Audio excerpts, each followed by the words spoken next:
ഇന്ന് ലോകരാഷ്ട്രങ്ങൾക്കെല്ലാം ഒരുപോലെ തലവേദനയായിരിക്കുന്ന Israel Palestine പ്രശ്നമായിരിക്കും എതിർ ക്രിസ്തു രംഗപ്രവേശനം ചെയ്തു കഴിഞ്ഞ് ആദ്യം രമ്യമായി പരിഹരിക്കുന്നത്. പിന്നീട് യഹൂദന്റെ ചിരകാല സ്വപ്നമായിരിക്കുന്ന യെരുശലേം ദേവാലയത്തിന്റെ പുനർനിർമ്മാണത്തിന് യഹൂദനെ സഹായിക്കും.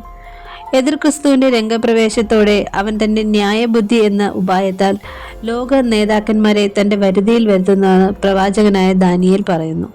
AD 70 റോമൻ സൈന്യാധിപനായ തീത്തോസ് യെരുശലേം പിടിച്ചെടുത്തു. ദേവാലയത്തിന് തീവച്ചു. ദേവാലയത്തിന്റെ അടിസ്ഥാനം പോലും ആനയെ കൊണ്ട് കലപ്പ കെട്ടി ഉഴുതുമറിച്ചു. 1948 മെയ് മാസം 14 ഇസ്രയേൽ എന്ന ഒരു ചെറിയ രാഷ്ട്രം പുനർജനിച്ചു. എങ്കിലും യെരുശലേം എന്ന വിശുദ്ധ നഗരം അവർക്ക് ലഭിച്ചില്ല. ബ്രിട്ടീഷ് ഗവൺമെന്റ് അറബികളെ കൂടെ കണക്കിലെടുത്ത് യഹൂദന്റെ പ്രശ്നം പരിഹരിച്ചപ്പോൾ പലസ്തീൻ രണ്ടായി വിഭജിച്ചു. അങ്ങനെ ഇസ്രയേൽ എന്നും ജോർദാൻ എന്നും രണ്ടായി പിരിഞ്ഞപ്പോൾ ജോർദാന്റെ കൈവശമായി യെരുശലേം എന്ന നഗരം.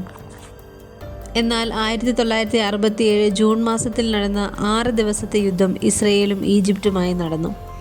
ഇസ്രയേൽ എന്ന കൊച്ചു രാഷ്ട്രത്തിൻ്റെ ശൈശവാവസ്ഥയിൽ നടന്ന ഈ യുദ്ധത്തിൽ ഈജിപ്ത് ഒരു വലിയ സൈന്യത്തെ അനേകം ടാങ്കറുകളുടെ അകമ്പടിയോടെ സീനായ് മരുഭൂമിയിലേക്ക് അയച്ചു. ഈ 6 ദിവസത്തെ യുദ്ധത്തെ നിയന്ത്രിച്ചത് കുബുദ്ധിക്കാരനായ നാസർ ആയിരുന്നു. ഡെറാൻ ഉൾക്കടലിൽ കൂടെയുള്ള ഇസ്രയേലിൻ്റെ ഗതാഗതം നാസർ നിരോധിച്ചു. ഈജിപ്ത്, സിറിയ, ഇറാഖ്, ജോർദാൻ തുടങ്ങിയുള്ള അറബ് രാഷ്ട്രങ്ങൾ എല്ലാം ഒന്നു ചേർന്ന് പറഞ്ഞു, വരുവിൻ, ഇസ്രയേൽ ഒരു ജാതി ആയിരിക്കാതെ വണ്ണം നാം അവരെ മുടിച്ചു കളക, അവരുടെ പേര് പോലും ആരും ഇനി ഓർക്കരുത് എന്ന് പറഞ്ഞുകൊണ്ട് ഇസ്രയേൽ എന്ന ചെറിയ രാഷ്ട്രത്തെ അതിൻ്റെ ശൈശവാവസ്ഥയിൽ തന്നെ ഇല്ലാതാക്കുവാൻ ശത്രുക്കൾ ശ്രമിച്ചു. ഇത് വേദപുസ്തക പ്രവചനത്തിൻ്റെ നിവൃത്തി കൂടിയായിരുന്നു. സങ്കീർത്തനം 83:4 എഴുതിയിരിക്കുന്നത് പോലെ 454 പോർ വിമാനങ്ങൾ ഒന്നിച്ച് ഈജിപ്തിൻ്റെ എയർപോർട്ടിൽ നാസറിൻ്റെ ഒരു സിഗ്നൽ കിട്ടുവാൻ കാത്തുകിടന്നു.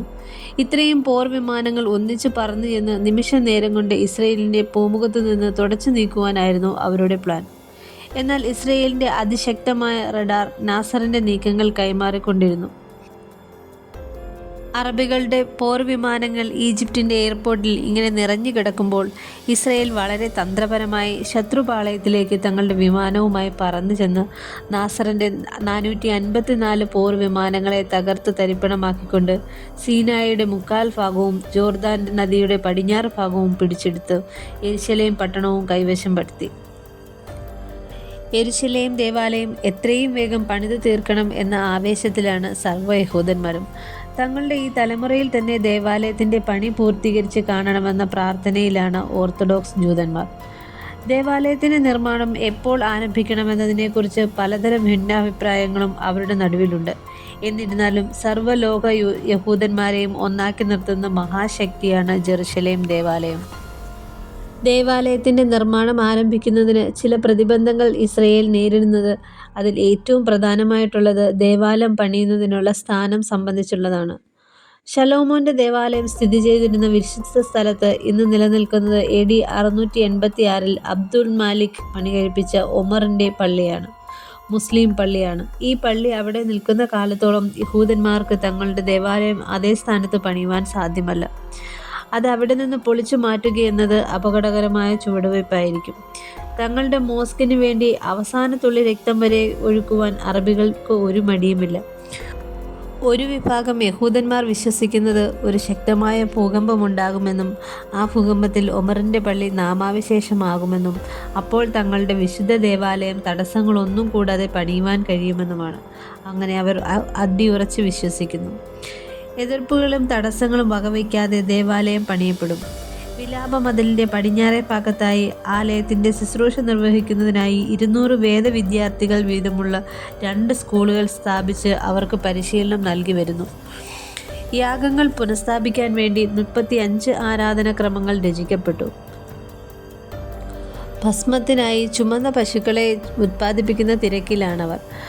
രാഷ്ട്രീയ മത സാഹചര്യങ്ങൾ എന്തായിരുന്നാലും ജെറുസലേം ദേവാലയത്തിൻ്റെ നിർമ്മാണം അധികം താമസിയാതെ നടക്കും.